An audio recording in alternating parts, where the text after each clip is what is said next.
and welcome to Inside SRSO Sergeant Lloyd with the Sheriff's Office, Jacqueline Kovac, and she's our crime prevention coordinator. How are you? I'm doing pretty good. How are you? Good. We have a full show today. We got a lot of stuff to talk about, so let's just get started with our hot topics for the past 2 weeks.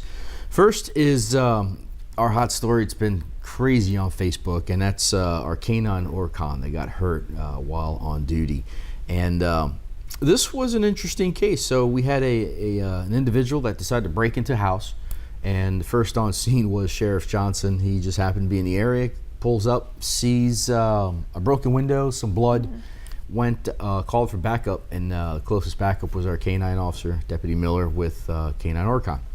So they gave many commands for the individual to come out, and that's pretty fair. I mean, if you're going to say come out before we release the canine.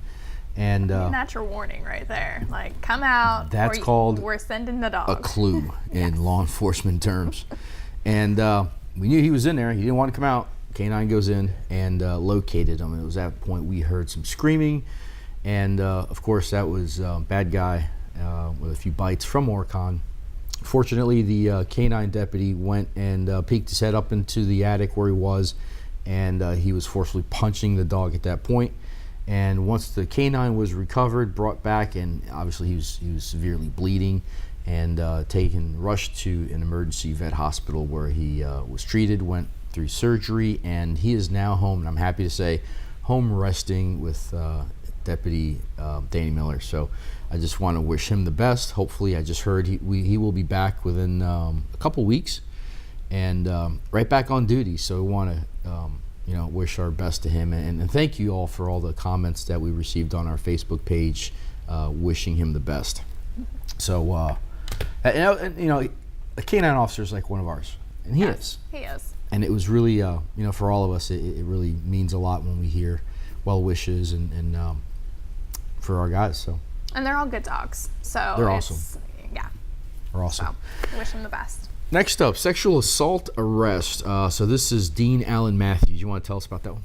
Yes, so we had a news conference about this gentleman just last week, and this is where the sheriff announced the arrest of Dean Allen Matthews. The alleged sexual assault occurred back in January, and it took several months for us to get DNA evidence back, although that was rushed through FDLE. Once we had that back, we were, working on getting the warrant and everything secured. Well, what happened in this case, a friend of the victim posted information on social media that then gathered people to call this man names and say all of this stuff that I am not going to repeat on air. But then he called us and said, hey, I'm being harassed online, on social media. I'd like to file a report. So our detective working the case decided, you know what, I will gladly come to you. And that's when we arrested him. So now he's in custody off the streets. I believe he might have posted bond, but otherwise he is... he's still in there.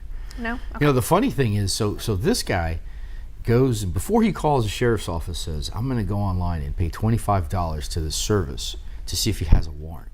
And they told him no. So he needs to get his $25 back.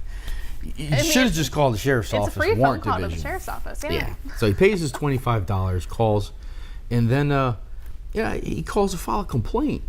And the detective went out and he took his complaint. All right, now he's in jail. So I wouldn't even call him a gentleman. This suspect was involved in a sexual assault, and hopefully he'll spend some time in jail. He better spend some time in jail. But anyhow, so the Munson Highway hostage situation. This was an incident that occurred on Munson Highway, about the 7,000 block, and this individual decided to have a domestic incident with somebody that he knows, and he armed himself with a bat, went into the trailer, and refused to come out. And of course, those types of situations do not end well, because you shouldn't be doing that, quite frankly. So he goes inside, SWAT team shows up, and when a SWAT team asks you to come out, you may want to do that. So he didn't, and they went in, and they took him into custody, brought him out, and off to jail he went. And we bring this one up for several reasons. First and foremost is SWAT shows up on scene. You may want to cooperate. It's generally good for everybody. But second is, don't harm yourself with a bat and try to hold somebody hostage inside of a trailer. I think the lesson here is when we show up, just listen to what we have to say, and it'll go much faster and smoother for everyone involved. Don't break the law. Don't break the law. There you go. We also had a stabbing in Navarre. So this individual is Christopher Chance Hamilton. He was arrested on aggravated battery with a weapon, which is a felony in contempt of court, when he approached an individual and stabbed him multiple times over off Blackjack Circle. He was taken into custody the next day immediately after getting a warrant signed. And as you can see, our guys are very good at getting these cases resolved. One of the things I also want to mention, on the first case we talked about with the individual that sexual assault, is when we do get DNA in the case. Yes, the case came out in January. We received the case in, I think it was late January, and then we just were able to bring him to an arrest. We have to wait for DNA to come back, and some of these DNA, we send everything to the state, and it takes generally anywhere from 6 to 8 months. We've seen it as long as a year to get DNA back. So when we got the case, we immediately latched onto it, we investigated it, we got the DNA, sent it off. We had to wait, and that's the long waiting period, was to wait for it to return. Once it returned, within a day, that warrant was signed and issued. So some folks had asked why it had taken so long to bring that to a resolution, and unfortunately that part was out of our hands. It goes out to the state, they investigate it, give us the DNA results, and that's not like CSI on TV. It takes a long time. So I just wanted to quickly mention that. And next is First Responder Fundraiser for Nick. That was last Saturday? Last Saturday, yes. It was a great fundraiser, an opportunity for those that support first responders, not just law enforcement, but all first responders, to come out, have a good time, have some food, and then, of course, raise some money for Deputy Nick Hubbard, who is still up in Maryland working to defeat this bout of cancer that he has. But he came down with his family, and the Pirates on the Panhandle presented him with an $8,000 check. That's $4,000 from what was raised that day, along with another $4,000 of what was raised through ticket sales for the Zach Brown and Jimmy Buffett concert that they've been raffling off. So it was just all around a great day, and a great weather too. At first it was a little foggy, but then the skies opened up and it was sunshine the rest of the afternoon. So it was really nice great to see Nick come out. I haven't seen him in several months, and it was good to see him, his family, and his kid, and we had a really good time. Great food, and thank you to all the sponsors that helped out with that. And Matt Robinson, he was just out. Matt Robinson's a deputy that had a stroke while on duty, and looks like he's doing well. He's got a little bit more of a recovery he needs to go to, but he was out and about, went to visit Navarre High School, I think. May have gone back to Milton High School, and he was over at the district office in Navarre. Great seeing you, Matt. We wish you continued success and best of health to you. Let's do this. Go to a quick commercial break, and we'll be right back. Because you guys busted me stealing from cars. So how were you getting into these cars? It's easy, man. I just open the doors. What do you mean you just open the doors? Most of the cars I get into are left unlocked. What are you looking for when you get into these cars? Cell phones, wallets, guns, purses with money, and even sunglasses. You'd be surprised what people leave in their vehicles. If people would just lock their cars. If people would just lock their cars. This is where I grew up. I know the streets, I know a lot of the people. My father's been a police officer for over 25 years. It's sort of a family business. I feel very safe and proficient with what I have in my belt. I would not hesitate to put my life on the line for somebody else. I feel like the community here is very supportive. I love working in Santa Rosa County, and it is a great place to both live and work. I'm Jillian Fernandez, and I'm proud to be a Santa Rosa County Deputy Sheriff.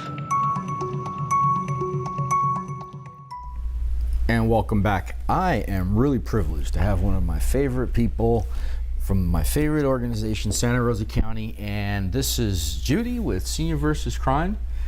Great organization there in Navarre, and welcome to the show. Thank you.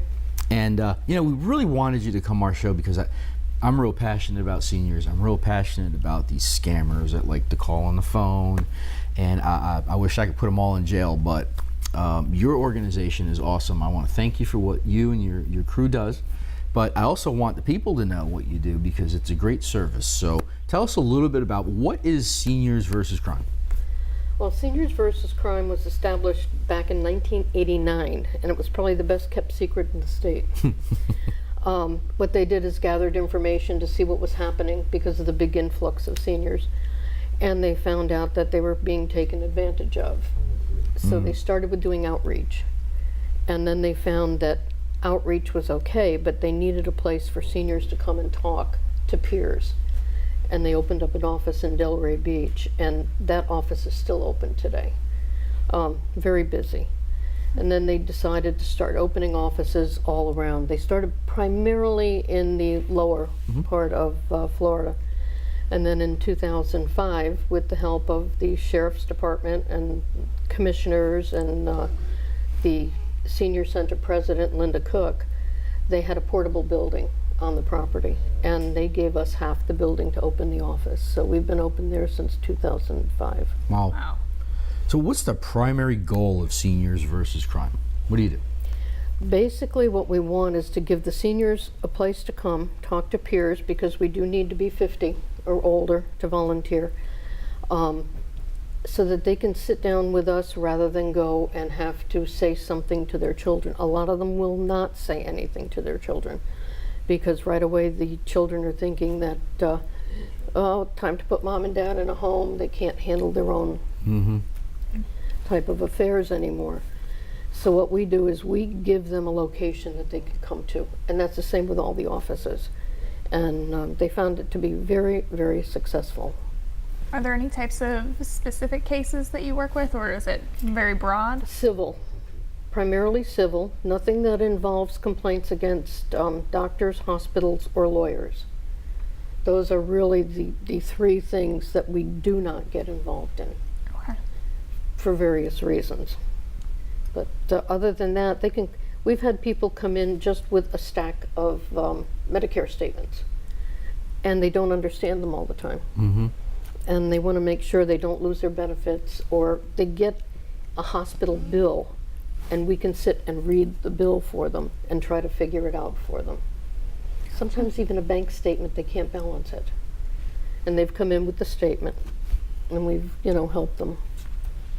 You guys are awesome. I remember when I was on patrol, there was several cases that you guys really helped us out with, and an example was an individual from Gulf Breeze that was swindled out of about $150,000. And that individual was, I think she was 75, 80-ish, and she wasn't aware of just how bad this was happening. And I remember making that contact with Seniors versus Crime, and you guys helped her have an understanding of that. One, she was being swindled, and how to fix it and how to handle the problem, and it ended up being a great thing. You guys is an all volunteer program, is that correct? It's all volunteers for everybody that works in the office, and the regional and deputy regional director are paid a nominal sum of money, pays for gas money in the car. Now you guys are overseen by the Office of the Attorney General, is that correct? Yeah, we do have a board of directors. We have an executive director of the program, that's Don Ravenna, and then he answers to the Attorney General's office, which he doesn't like to do, so we have to behave. So when should people pick up the phone and call Seniors versus Crime? When they have a question. We've had calls from all ages. I had a mother call, my son got this great promotion in the mail and he wants to go cash the check. No. The answer is no, not until you look at it. And when you look at the check, if the check number is the first number, it's a bogus check. So we do get lots of phone calls, and we call them assists, where we can actually just answer their question or help them out. So you're looking at fraud, you're looking at maybe some type of contractor issue. Yeah. What are some other examples along that route that maybe you can share with the viewers? Moving companies. People have a problem with that. Senior abuse, elder abuse. We are a mandatory reporting agency for the state. Trying to think of what else. A lot of contractor fraud. Like I said, sometimes it's just questions, or they have a problem. Somebody came in and didn't do the job right, won't come back. Or somebody came in and did a little bit of work, which now they can't call you because it was a crime before if they took the money and didn't do anything. Now he did something or brought materials in, and it becomes a civil case. So you have this really cool flyer here, and it has all the information. And we're going to share all this with you, but is this the phone number you want people to call? That's the basic hotline, which they can call, and then what they do is they don't take a lot of information over the phone. They can file a complaint on Seniors vs. Crime's website. Okay. What is that website? The website is seniorsversuscrime.com. Easy enough, right? Yep. They can And, volunteer through that, and they can also look at information on there. And then the local phone number is 939-4000. That's correct. Easy to remember. The 800 number is 1-800-203-3099.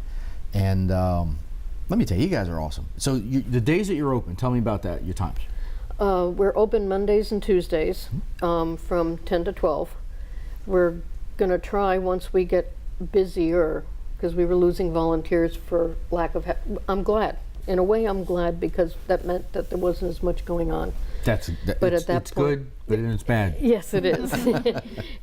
Volunteers get bored doing nothing, trust me. And then we're going to try and see if it picks up again. We'll go back to 4 hours, 2 days a week.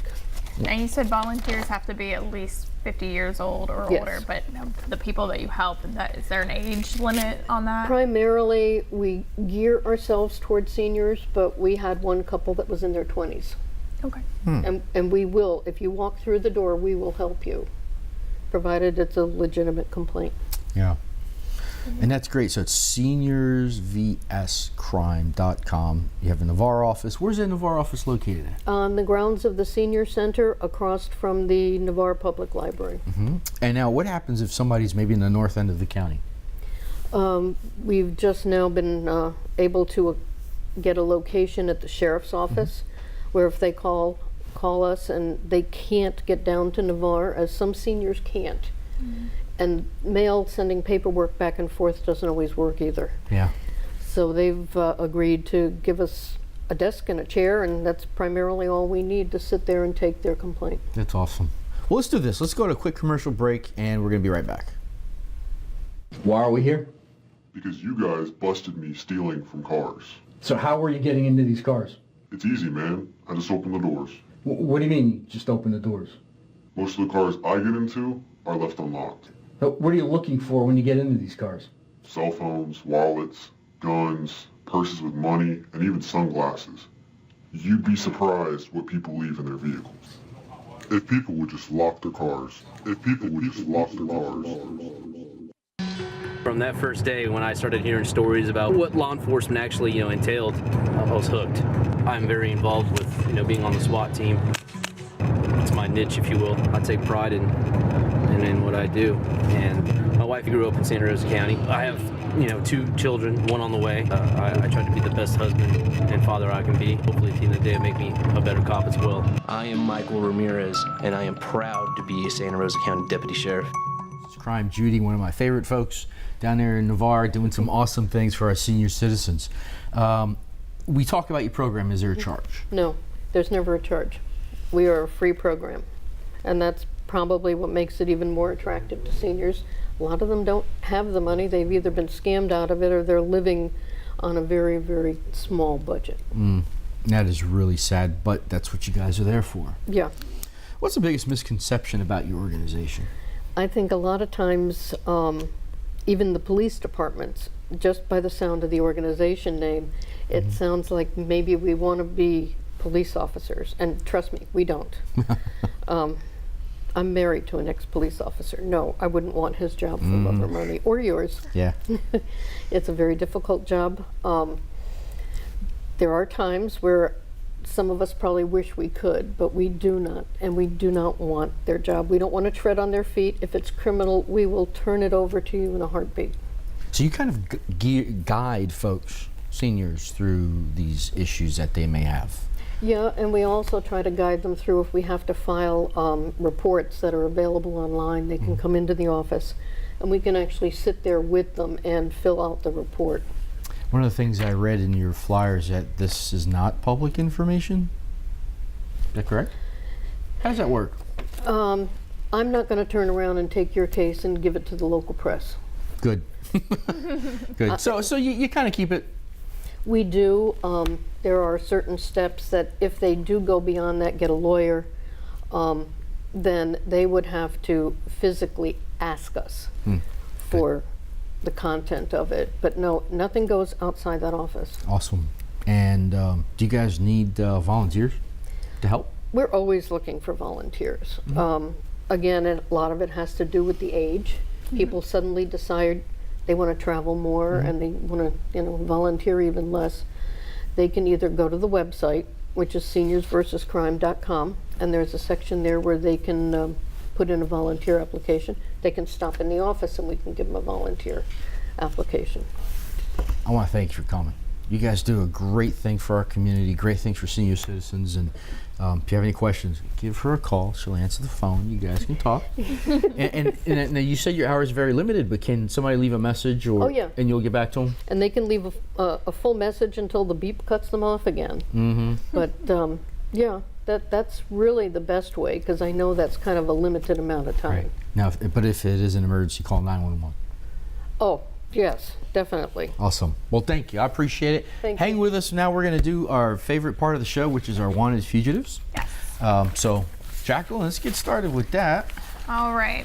So our first wanted fugitive is Vernon Duran Stokes. He is a black male and is 38 years old, approximately 6 foot and 160 pounds. He has black hair and brown eyes. Vernon is wanted for felony criminal mischief over $1,000, burglary of a dwelling or structure causing damage, and grand theft less than $5,000. Next up, Michael Drew Watson. Michael's a white male, 51 years of age. He's approximately 5 foot 7 inches tall, 175 pounds, with brown hair, green eyes, and Michael's wanted for in order to revoke bond, aggravated battery with a deadly weapon. Next we have Christina Ann Fucciarelli. It's Italian. Okay, well, it sounds like a noodle. So Christina is a white female. She's 34 years old. She's approximately 5'1", 130 pounds, has blonde hair and blue eyes. Christina is wanted for a VOP, child neglect, 2 counts, and DUI. Next up, Nicholas Brendan Maynard. And Nicholas is a white male, 30 years of age. He's approximately 6'2", 250. He's got blonde hair, green eyes, and he is wanted for an order revoking bond, domestic violence by strangulation, aggravated battery. Offender knew the victim was pregnant and he's considered violent. Let's get him off the street. Definitely. Next we have Dakota Wayne Gray. Dakota is a white male, 20 years old. He's approximately 5'11", 230 pounds, with brown hair and hazel eyes. Dakota is wanted for an order revoking bond, possession, controlled substance, possession and or use of drug equipment. He has a failure to appear on possession, controlled substance without a prescription, possession and or use of drug equipment, another failure to appear for operating a motor vehicle without a valid license. Next up is Michael Edvin Boutillier. So Michael is wanted. He's a white male, 30 years of age, 6'2", 230 pounds. He has brown hair, hazel eyes. He's wanted for violation of injunction protection for domestic violence and 2 counts. Next up, we have Anjanette Marie Powell. Anjanette is a white female, 23 years old. She's wanted. She's 5'3" and 115 pounds, with brown hair and blue eyes. She's wanted for order revoking bond while driving with her license suspended, possession of controlled substance without a prescription, and possession and or use of drug equipment. And lastly is Michael Paul Kane. Michael's a white male, 42 years of age, approximately 5'7", 170 pounds. Black hair, brown eyes, and he's wanted for battery, domestic violence. If anyone has any information in reference to any of these individuals, we're asking you to call the Santa Rosa County Crime Stoppers at 437-STOP. You can remain 100% anonymous. We don't want your name, just your information. And you can be eligible for a reward of up to $3,000. What would you do with $3,000 right now? Well, what would the football players say? They go to Disney. I would find something else to do with $3,000. And all that hard work you do, you deserve it. You would certainly deserve it. Some news about the Sheriff's Office we want to get out. First and foremost, most importantly, open house on May 18th, Jacqueline, take it away. Yes, so we will be hosting an open house at the main office of the Sheriff's Office, which is on East Milton Road, just top of 87, next to Highway 90.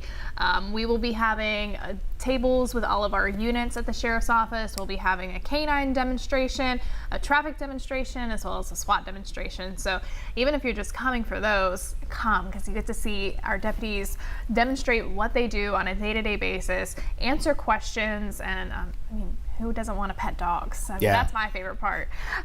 So we'll have that. We should be having some jail tours. We're going to have some local food trucks come by, so you'll be able to purchase items to eat from them. So it's just going to be an opportunity for you to come and learn more about your sheriff's office, because we're here for you. You pay our salaries. It's tax dollars. So come see what your tax dollars do and how we use them. And as the sheriff says, he likes to stretch those and make every penny count. So come see how we're making every penny work. And if you're interested in law enforcement, what a great opportunity to learn every department. We're going to have everything from major crimes, crime scene, narcotics. Everyone's going to be out there. We're putting everything out there on tables. We're going to have displays. It's going to be a great time. We're planning a special event at the end, which we won't talk about now, but it's a great thing if you're looking to get into law enforcement. Come look for yourself. Crawl through a car, check it out, and see everything, and we'll have a great time. Bring the kids. Yeah, absolutely. Banquet awards, we want to congratulate. If you go on our Facebook page, we have listed, we just had our annual banquet awards for 2018. We had a lot of great awards to give out. We had to recognize some amazing individuals, and we want to congratulate them all. Check it out on Facebook. All the names are on there. Too many to list, but congratulations to all of them. We're really proud of all the hard work you did in 2018. And check out our website, santarosasheriff.org, if you want a job. Thank you, ma'am. I appreciate you coming. It's always a pleasure seeing you. Thank you for asking me. And we will see you on the next show. Take care.